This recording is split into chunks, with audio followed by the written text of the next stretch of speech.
See that you're born an Italian if you want your life to be great. See that you're born an Italiano and your life will be great.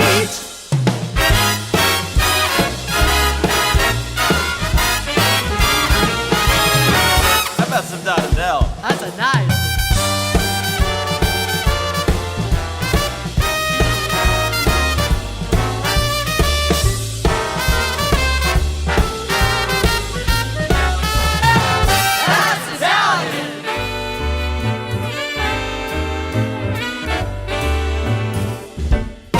Hey there, Paisani, and welcome back to another episode of the Italian American Podcast. I'm John Viola, and this is a very, very special episode. I am really sorry my partner in crime, the notorious P.O.B., is not here on Mulberry and Grand with me today because we have a very special guest, a gentleman that everybody out there knows, and someone who I met early on in my Italian American career. He hosted me in his hometown in Providence, Rhode Island, the most hospitable, kind, accessible celebrity you could find, really. And he's got a new book out, which it's fresh today. Came out today. We got to spend some time together. Today's the first day. This is it. So Judge Frank Caprio, I'm sure you've seen him on TV. Judge, thank you from the bottom of my heart for coming to Red Sauce Studio and to the podcast.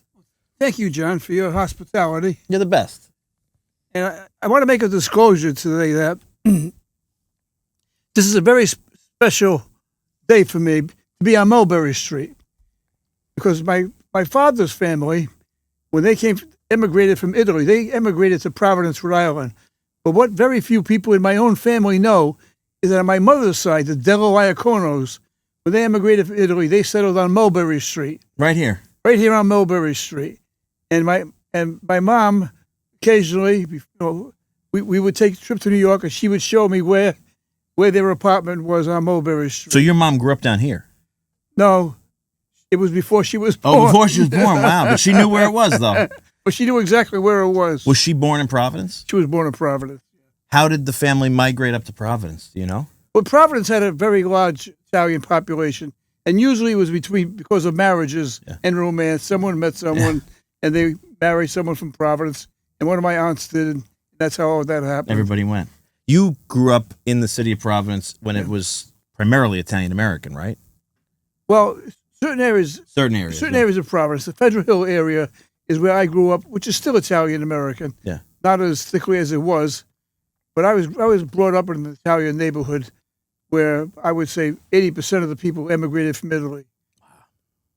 When you were growing up, I mean, you're a judge, right? You've built this amazing career. You were telling me at lunch that you went to Providence College. I would imagine you first in your family to go to college? Were there? I was. Yeah. That's a great question. Yeah. My mother was one of 9. My father was one of 10. Mamma mia. And I was the first of all my cousins, aunts, uncles to go to college. What drove you? Why? My father. Your father. My father. My father, was a laborer. Then he worked on a milk truck. Would actually wake up my brother and I at 4 o'clock in the morning to work with him on the truck. Wow. And tell us that if we didn't want to do that the rest of our life, because we complained that it was 4 o'clock in the morning. Sure, yeah. He said, you better stay in school because education is so very important. Wow. And it worked. It worked, and it worked for this reason. I couldn't afford to go to Providence College. My father, we didn't have any money. I actually worked 2 jobs. Wow. I worked in the restaurant, and I worked polishing cars. Wow. I shined shoes. Anything. I did all of those things to make enough money to stay in Providence College. How old are you, if you don't mind telling the audience? What is your age? Now? Yeah. 88. 88. So when you went to Providence College, were there a lot of other Italians there? Yes. It was? Yeah. Well, it was mostly Irish. Yeah. But they were Italians. There were? They were. Wow. What was the goal for you? Did you always want to go into law? Well, my father, when I was I must have been 10 years old. I remember it like it was yesterday. It was a frigid day, and we had this potbelly stove in the kitchen with the oven open, and we'd sit in front of the stove to get the heat. Sure. And my father would give us lessons in life. We'd talk. My father, at one of those lessons, put his hand on my shoulder, and he said, someday you're going to be a lawyer. I remember that like it happened 5 minutes ago, and I never wanted to do anything else in my life except be a lawyer because of that conversation with my dad. And it wasn't easy. Yeah, sure, of It course. wasn't easy. I couldn't afford to go to go to law school. I actually drove 50 miles that night from Providence to Boston because I didn't have enough money to go to law school. So what I did was I taught school days in Providence College, at Providence High School, and drove nights to Boston, 50 miles back, To take night classes take in night law. classes and become a lawyer. Ladies and gentlemen out there, that is the Italian American story, right? I mean, That's the story of outwork America. everybody. Yeah, it's the story of America. You know, you're here today in New York because you got the new book, right? And the compassion in the court really does sum up your entire personality and mantra for life. You were on Good Morning America this morning, correct? Yes.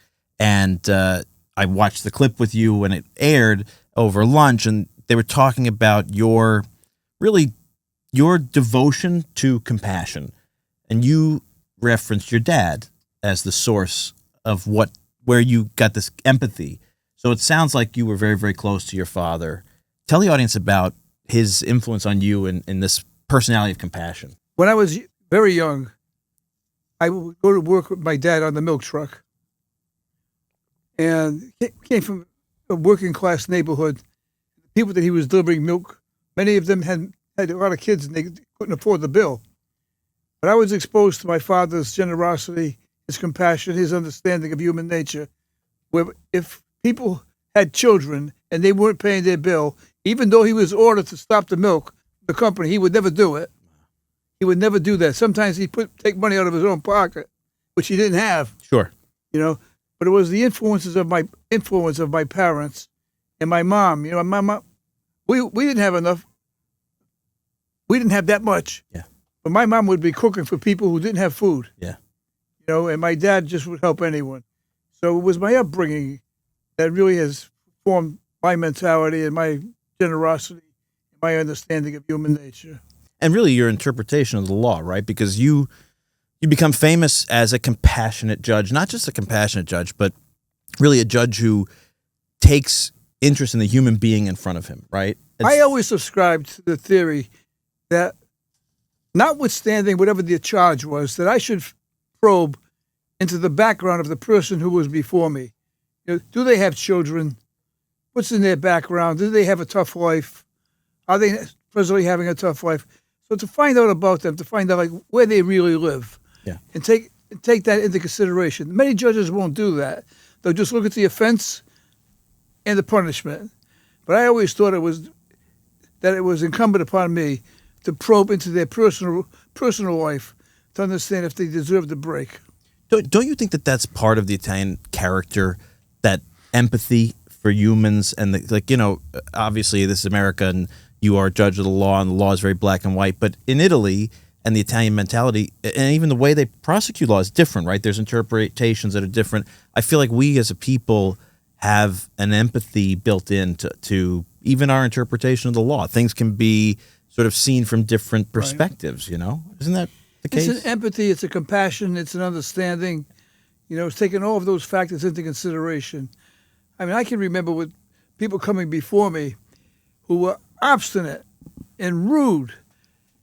And I never forgot the first day that I sat on the bench, a woman came before me, the first day, and she was rude, she was obstinate, and she had two or three kids. And it was my first day, so she wasn't going to put it over on me. So I fined her the full amount. My dad came down to see me the first day on the court. And when it was over, I went in chambers, and my dad came in. I said, "Dad, how did I do?" And he said, "How'd you do?" He said, "That woman."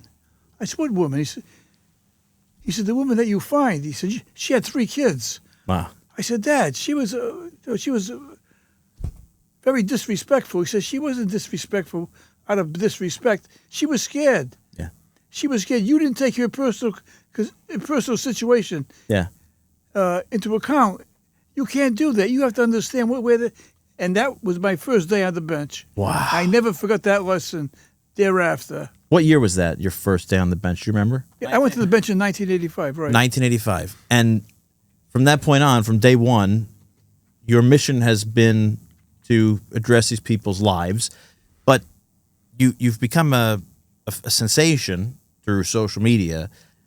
tell the story of how you ended up on everybody's computer screen, on everybody's TV locally. Like you don't oftentimes go from the bench to the kind of broadcast booth, right? But how did that happen for you? Well, really, it happened. I have a younger brother who was in social media, and he had us on public access in Providence, Rhode Island. And we were the first public access program to go from public access to national television. And we just sort of captured the fancy of people in Providence, Rhode Island on the local access because of the way that they were treated. Yeah. And that brought us to national television. And then after that, social media, to the point where we now have 25 million followers on social media. Isn't that crazy? What's the population of Rhode Island? It's got to be way less than 25 million people, Population? right? Rhode Island. Yes, less than 1 million. Okay, so you got 25 Rhode Islands following you on Facebook. It's amazing to think about that, right? Do you ever pause and think about the fact that, you don't set out to be, especially to go into law, you're not setting out to be recognized. Right. Well, what does that feel like? What, to be that well known? Yeah. There's no feeling to it. It's something that I say that I do nothing special. Particularly when I was on the bench, I did nothing special except what my parents taught me. My father would always say, "Be nice to people." It's just as easy to be nice. He says, "Help people if you can. If you have a choice of doing good or bad, do good." Yeah. And as simple as those things sound, unfortunately, they're absent in many parts of our society today. That people feel that if they have authority, that they must exercise it, and they must exercise it against the party that it's aimed at. Yeah. And I wasn't taught that. I was taught to help people and to be accommodating. And so at the end of the day, my entire outlook was formed by my parents. Yeah. It's so funny because, the same tool that's brought you into the lives and living rooms of all these people is also, in a lot of ways, social media is a venue for people to forget to be nice sometimes. You see people critical, and I'm always surprised by how increasingly rare it is to find somebody like yourself out there championing the simple concept of nice, because that's what the Christian world is based on. Be nice, right? The golden rule. That's it. That's everything. And I think it is harder and harder to find today. Yeah. Well, there's such a disparity between the power of the sovereign and the power of the individual. So when you represented the power of the sovereign, which I did, and I'm sitting on the bench, and I have wide discretion. Now, someone may come before me and they're disrespectful. I learned a lesson from my father that they were being disrespectful. They were scared, and they were now presenting themselves in such a manner that it appeared to be annoying or whatever it might be. But I always probed into what the background was, Yeah. And many times I found out that they weren't employed, they didn't have the money, they were scared. They really were scared. And I learned those lessons on the bench. And I always gave the person before me the benefit of the doubt. Yeah. Always. Why? Because I'm up there, because I have the power to do it, doesn't mean I have to exercise that power. Yeah. I have discretion not to, and I always exercise my discretion toward understanding and compassion toward the person that was before me. Do you ever get a case where you go easy on a person and it comes back to bite you? Yeah. Yeah. That happens. It does. It happens. But better to default to kindness, right? Can I tell you, it happens. They came back. I called them on it. I gave them another chance. Yeah. I want to come before you. This is that you are leading with your heart, really. That's what you're doing. I place myself in their shoes. Yeah. All depends. Now, there are some people that you could give me all the breaks in the world, and I didn't, I cut them off. But there are others, who, because of their circumstances, I just felt that it was incumbent upon me to help them out. My dad always told us, "But for the grace of God, go I." Like you got to put yourself in people's shoes. There were so many pivotal points in our life where we could have gone one way or the other. Yeah. And unfortunately, sometimes people made the wrong decision. Yeah. And the wrong choice. But that doesn't mean they must be discriminated against or be treated more harshly than anyone else. I I've had so many heartwarming situations where I've given someone a break who came before me, who thought they were hopeless, and they came back. I actually had a fellow come back and started crying. Wow. Saying 15 years ago, you asked me if I wanted to be dead in jail, or not working. He says, and you woke me up.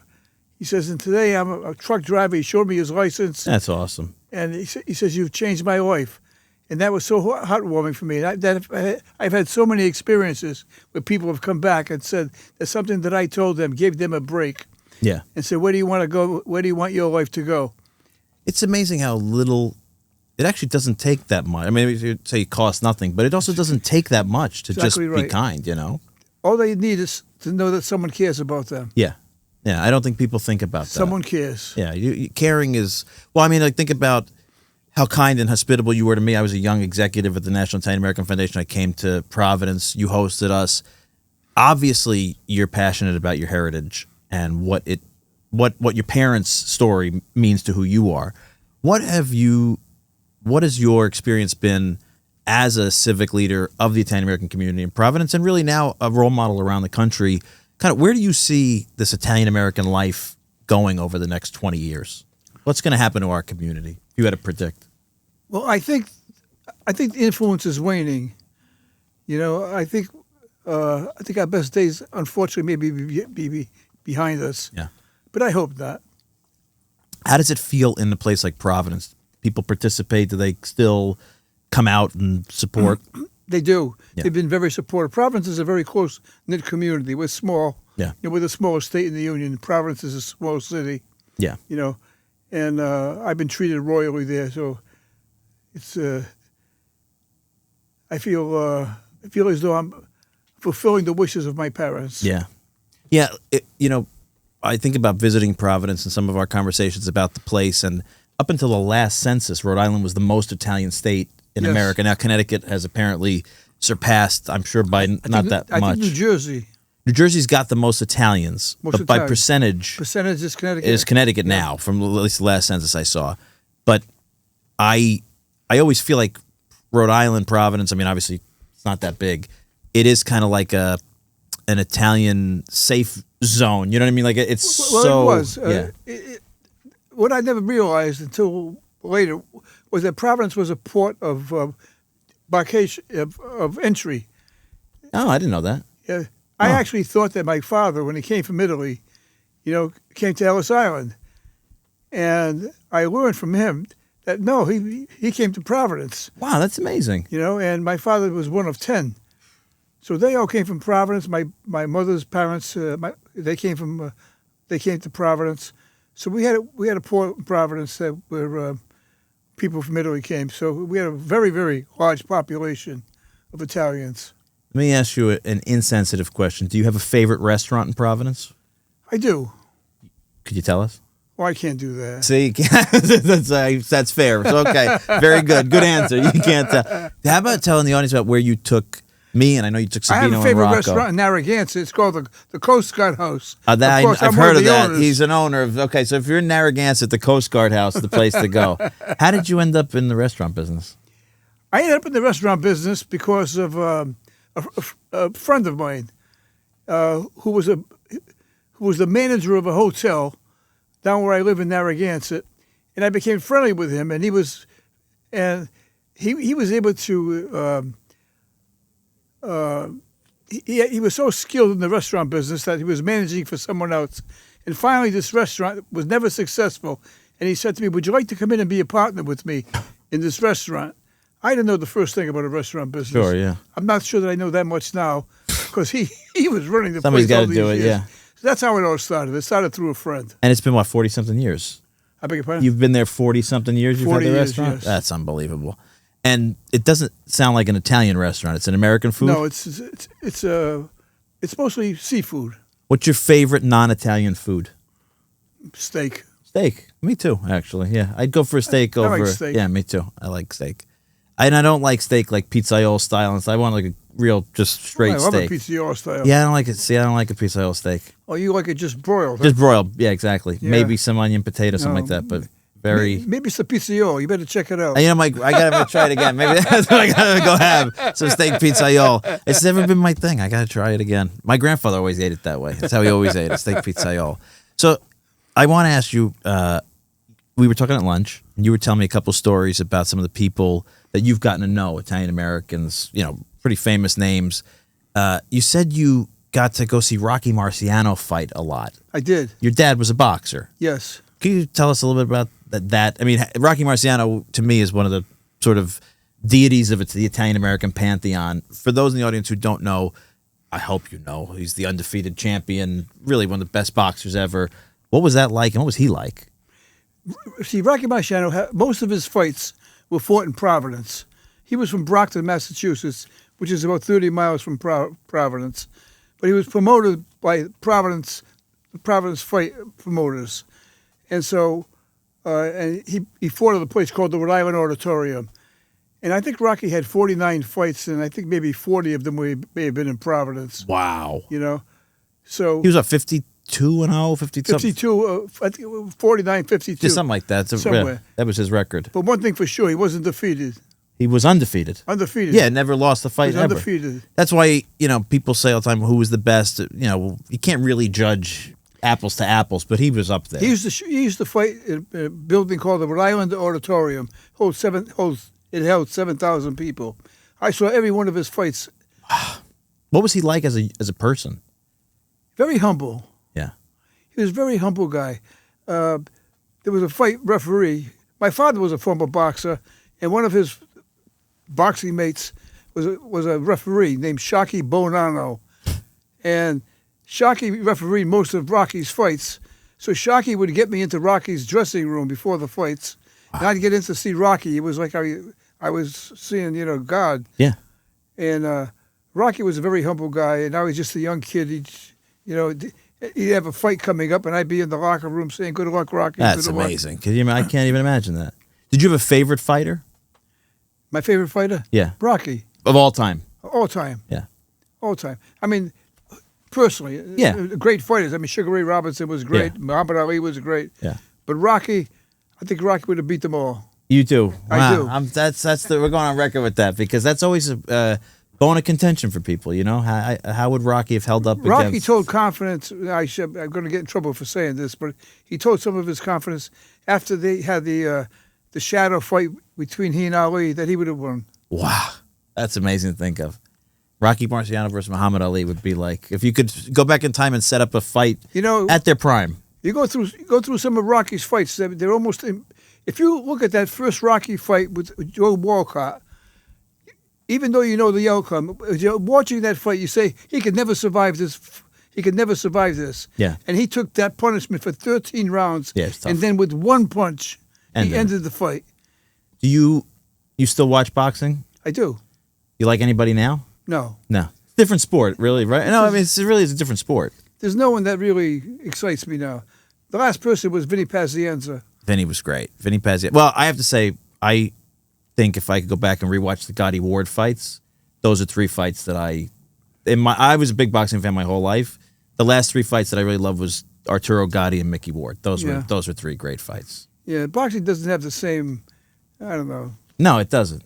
It's not the same sport anymore, really. No, it isn't. And what other sport? You a baseball fan? Baseball, I love baseball. I'm a Red Sox fan. Red Sox fan? Yeah. What was it like for you then? And I can't even believe I'm going to bring this up. This is how much I respect you that I'm going to bring up 2004 because I still don't want to acknowledge that baseball season happened. I would like it to be like 1994 and there was a strike, but I'm going to bring it up. I never do. What was that like for you all these years waiting for the Red Sox to win a World Series? Well, we were all on the edge of our seat. Of course, I've made many pilgrimages to Fenway Park. But when they finally won it, I remember when they won it in 1946. I was 10 years old. When they went to the series. They went to the series, 1946. They played, the St. Louis Cardinals. St. Louis, you're right. And they lost, right? Yeah. Yeah. And then they went again in 67, right? I don't remember who they went against. I think it was the Cardinals again, maybe. St. Louis Cardinals? Yeah, maybe.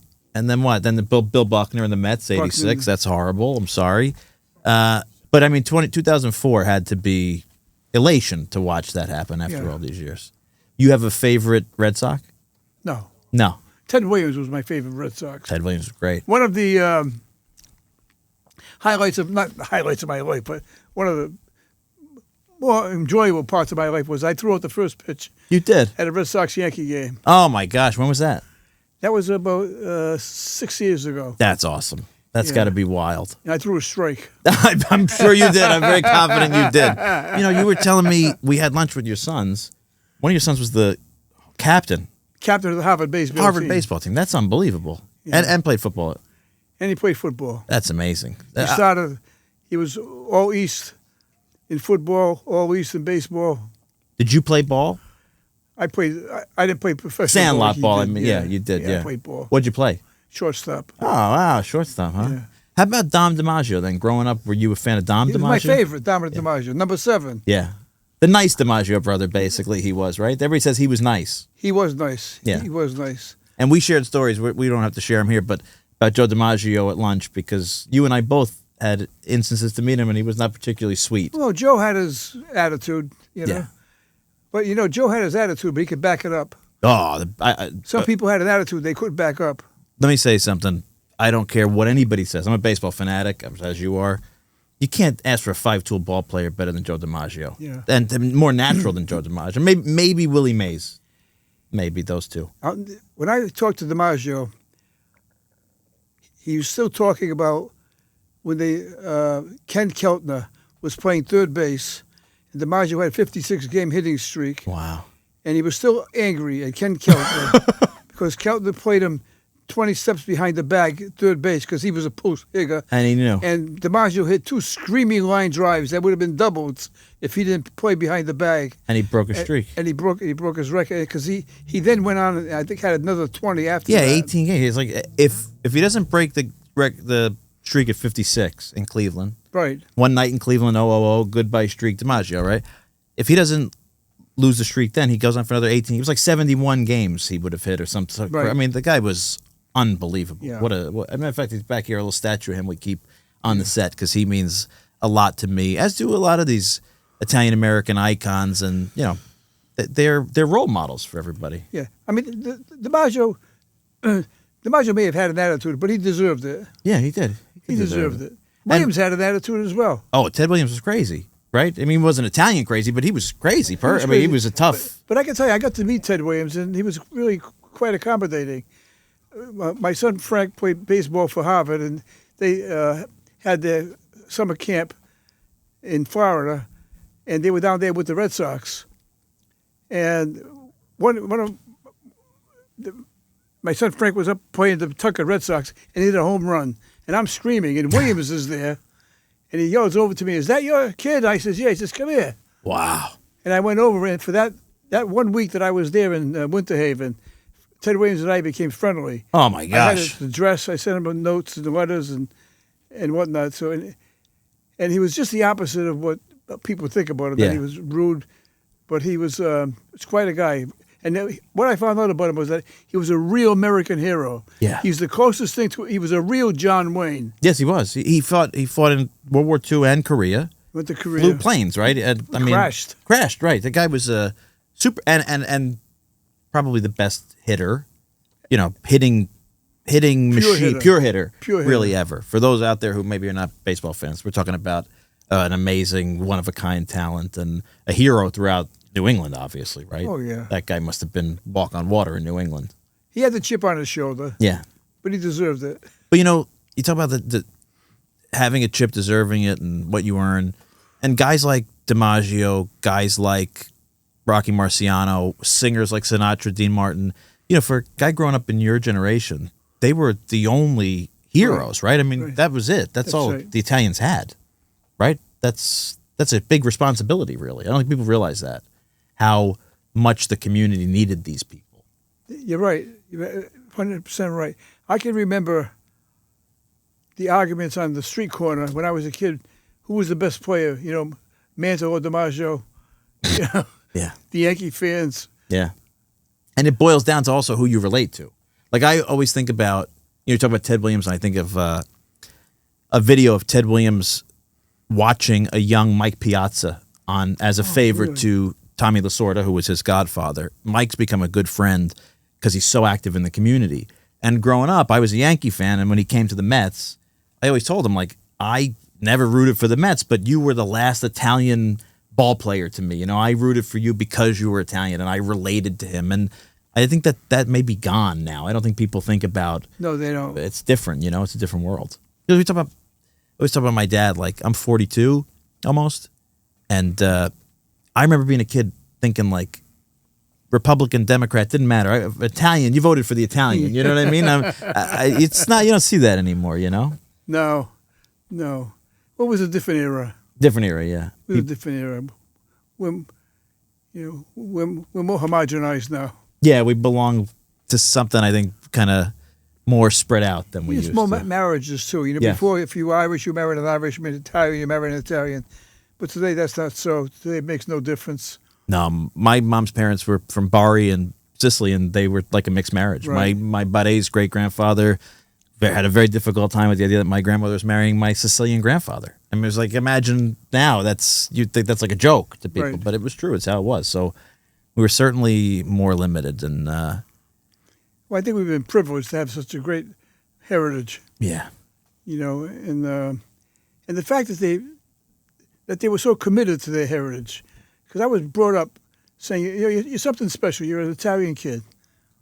With my father and my mother, they both spoke Italian. Not as a first language, as a second language. right. But they spoke English well. But when they didn't want me to know what they were talking about, they talk Italian. So That's a lot of families like that. Keep it quiet, and that's why we don't have it as much as we used to. Actually, parents kept their kids out of it. But I think we lost a lot of that now. It's in different generations. Television has changed everything, changed the world. I ask this question when I get to interview people who have lived a long and diverse life. Did you face discrimination as an Italian American growing up ever? I did. You did? I did.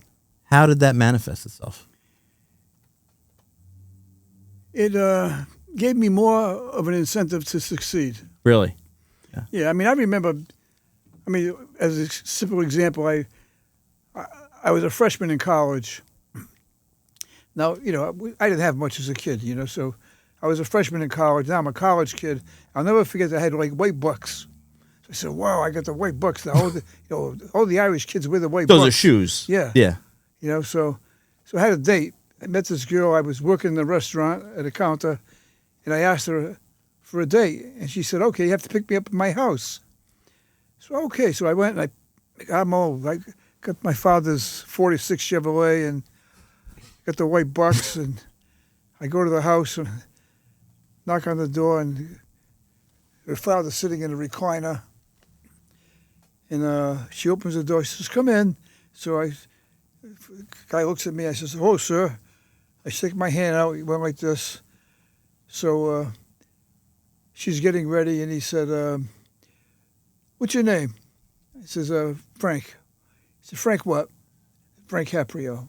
Then he says, where do you live? Now, as soon as he asked me, where do you live, the Italian section of Providence is Federal Hill. Right. I know, as soon as I say Federal Hill, there's going to be an issue. Yeah. So I said, I live on Bradford Street. I did. You outsmarted him. He says, where's Bradford Street? I said, in Providence. He said, where? And I said, Federal Hill. Oh, he said, you live on the hill? I said, yeah. You're not taking my daughter out. Wow. That was that. That was the end of that. She's crying. Yeah. The little girl's crying. Wow. And I'm sorry, sir. Yeah, what are you going to say? And I left. Wow, that's wild. That's pretty powerful. Think about that. Like what does a guy like that think you're going to do? You know what I mean? Here you are, knowing you a little bit, and now America and the world know you. I was a freshman in college. But you're a beautiful soul. You're all heart, and here's this guy. I got the white bucks on. I have the shoes. I qualify. Yeah, that's amazing. I was out of Central Casting. That's amazing. Wow. That people need to hear those stories, That's what part of this platform is those stories are really important, because I think young Italian Americans today may see you all over the internet and all over TV and not understand that, like, this is your life. This is not that long ago that you just walked into a house and that vowel on the end of your name and the fact that you lived on the hill disqualified you, and you're a great person. You're like a saint, and that guy didn't even. Well, now I married an Italian girl. You did the right thing. People don't like to hear that, but all of her roots are right from Italy. That's like my wife. My wife's actually an Italian citizen too, and I tell her that all the time. We had that conversation yesterday. My dad, my brothers, and I were talking about having in-laws that are Italian or not Italian, and my dad said to me, he's like, "You can't opine on this conversation. Your in-laws are Italian. You know all their insanities. They know all your insanities. It's very easy to sort of know what you're getting into when you're with your own tribe, you know." And I know people can be so Italian and have, you know, one Italian great grandparent. It's not about any kind of like purity test. But I do think when you marry somebody who's comes from the same background, there's a lot of unspoken language that you can save. You know what I mean? You're not talking. This is a special relationship. My father was one of 10. My mother was one of 9. All 4 of my grandparents, none of them spoke English. None of them. Yeah. They all spoke Italian. Yeah. I automatically assumed that if you were over 40, you spoke Italian. Everyone that I knew that was over 40 spoke Italian, you know. But it was a different way to grow up. It was wonderful, you know. And we had my American part of life, and then I had my family, and